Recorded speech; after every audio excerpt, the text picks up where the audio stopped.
حضرت جنید بغدادی نے ایک مرتبہ دل میں یہ خیال کیا کہ اگر شیطان سے ملاقات ہو جائے نا تو اس سے میں ایک سوال کروں گا، اور انہوں نے ایک دن اللہ تعالیٰ سے دعا بھی کر دی کہ اللہ کبھی شیطان سے ملاقات کروا دے تاکہ میں اس سے ایک سوال کروں۔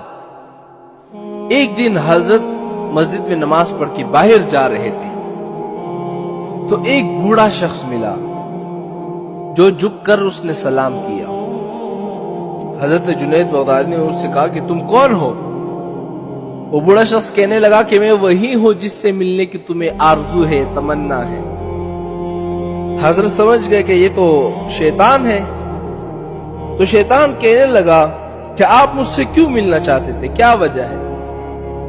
حضرت جنید بغدادی نے کہا کہ میرے ذہن میں تمہارے متعلق ایک سوال ہے۔ سوال یہ ہے کہ جب اللہ تعالیٰ نے تجھے آدم علیہ السلام کو سجدہ کرنے کا حکم دیا تو پھر کس چیز نے تمہیں منع کیا اللہ تعالیٰ کے حکم کو تعمیل کرنے میں؟ اس پر شیطان کا جواب سنیے گا جو قابل غور ہے، اور یہ شیطان اتنا مکار ہے نا میرے بھائیو، یہ بات یاد رکھنا، علماء کو ان کے علم میں دھوکہ دیتا ہے، بزرگوں کو ان کی بزرگی میں دھوکہ دیتا ہے۔ بزرگوں کو کیسے؟ یار آپ جیسا اللہ والا، آپ جیسا بزرگ اور کون ہے دنیا میں؟ ہاں، وہ اسی پر آئے تکبر کا شکار ہو گئے۔ علماء کو ان کے علم میں دھوکہ دیتا ہے کہ جی آپ جیسا عالم، آپ جیسا اور کون ہے دنیا میں، اور وہ اسی پر آ جاتے ہیں، تکبر کا شکار ہو جاتے ہیں۔ یعنی جو بندہ جس فیلڈ کا ہوگا شیطان اسی پر اس کو دھوکہ دے گا۔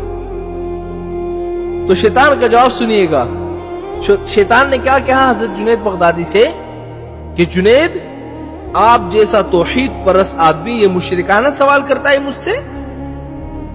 آپ جیسا توحید پرست، ایک اللہ کو ماننے والا، اللہ کی پوجا کرنے والا، اور آپ کے ذہن میں یہ سوال آ رہا ہے مشرکانہ کہ میں نے غیر اللہ کو کیوں سجدہ نہیں کیا؟ شیطان کہنے لگا کہ آدم تو غیر خدا تھے نا، خدا تو نہیں تھے، میں غیر اللہ کو سجدہ کیوں کر لیتا؟ آپ جیسا توحید پرست آدمی، آپ کے ذہن میں یہ مشرکانہ سوال آ رہا ہے۔ حضرت جنید بغدادی کہتے ہیں جب اس نے یہ بات کر لی نا تو میں نے کہا یہ بات تو ٹھیک ہے، اور پھر تھوڑی دیر کے لیے مجھے ایسا معلوم ہوا کہ میرا ایمان جا رہا ہے، اس لیے میں سناٹے میں پڑ گیا، ہوش آواز باقی نہیں تھا۔ تو حضرت جنید بغدادی کہتے ہیں کہ میرے ذہن میں کوئی جواب ہی نہیں آیا، فوراً اللہ تعالیٰ کی طرف سے مجھے الہام ہوا اور مجھے کہا گیا کہ اس سے یہ پوچھو کہ حکم دینے والا کون تھا؟ حکم دینے والا جب یہ خود کہے کہ فلاں چیز کو سجدہ کرو تو توحید اسی کا نام ہے کہ اس کی بات مان لی جائے۔ حضرت جنید بغدادی کہتے ہیں کہ اس الہام کے بعد میرا ایمان باقی رہا۔ میرے بھائیوں، یہ شیطان ایسا بدبخت ہے جو ہر بندے کو اسی کی فیلڈ میں اسی کو دھوکہ دیتا ہے۔